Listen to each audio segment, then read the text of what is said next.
Right now, taking you live to a news conference being held by Miami Dolphins owner Stephen Ross about the controversy swirling around his team involving bullying allegations, Richie Incognito suspended, Jonathan Martin leaving the team. Let's listen in.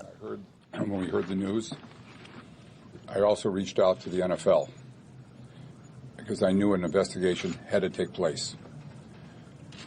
I called Roger. I told him because I thought that if we did an investigation, we wouldn't have the credibility, because people would think that we're just looking for an answer. So having an independent investigation, I thought was very important. We want to get to the bottom of it. We want to get to hear what the real facts are. There's been so much said and done to date that, I don't think anybody really knows what has happened, because no one has really spoken with Jonathan Martin directly. We've examined all of our policies within the organization. Joe Philbin is probably one of the most organized people I've ever met. When I interviewed him, that stood out. But what also stood out was his character. I don't think there is a better person, a more respected person, a more caring person in the National Football League than Joe Philbin. I think you could see that when you saw Hard Knocks and how he wanted to show people what we stood for in his rookie year. It's unheard of that most coaches don't want to be at all, let alone in their first year. He wanted to be on that in the first year because he wanted people to know what we stood for. I know that as this goes forward, that, changes need to be made. We need to look at ourselves. We have to examine everything internally. I know this is so appalling to me. I know that I'm capable of overreacting. And I also want to get everybody's feedback, because we all know that the football locker room is a different workplace than most of us are accustomed to. And basically, I don't want to make any excuses. I want to know that our workplace going forward will be the best workplace that you could find in the NFL. I plan on being very proactive. In doing so, I have asked and formed a committee. I have 5 people that are members of that committee.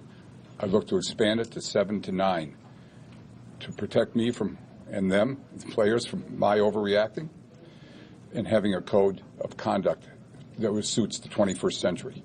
You know, the world today is changing, and I think we all have to adopt to change.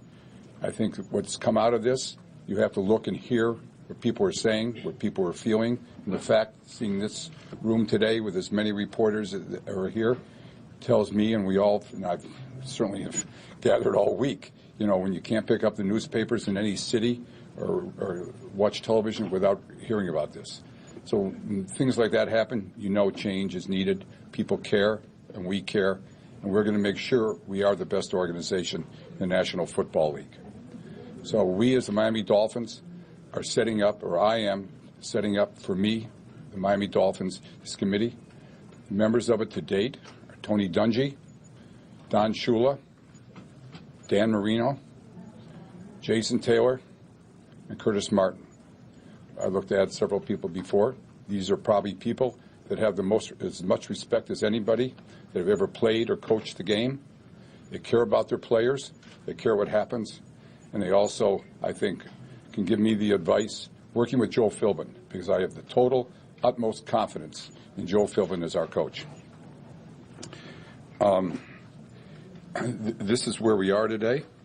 I look forward to meeting with Jonathan Martin, discovering the facts, and then make and do what happens based on the facts as they come out to be. I'm committed to winning championships in Miami and making us the best franchise that it possibly can be. I apologize to the fans for being in this position, but I know that we will come out of this as a better organization.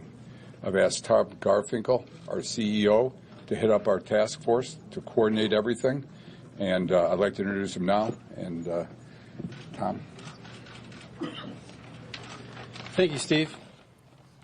You've been listening live to Dolphins owner Stephen Ross, now his CEO, speaking to assembled media. Dolphins owner Stephen Ross, who made his fortune in real estate, acknowledging the locker room's a completely different kind of real estate, but saying that he's been appalled by all that he's heard of late, but expressing more than once his complete support for Joe Philbin as the head coach of the Miami Dolphins, but as a measure of how concerned he is about bullying allegations that have had one team member, Jonathan Martin, leave the team, another Richie Incognito suspended. He is putting together what would be a blue ribbon panel in NFL terms of past and present stars in the NFL. Tony Dungy, the respected former Indianapolis coach, Don Shula, the legendary Don Shula, and Dan Marino, all to help create a new code of conduct for the Miami Dolphins at the center of this nationwide controversy about behavior and where the lines need to be drawn, even in a modern-day sports locker room. We'll continue to follow this story coming.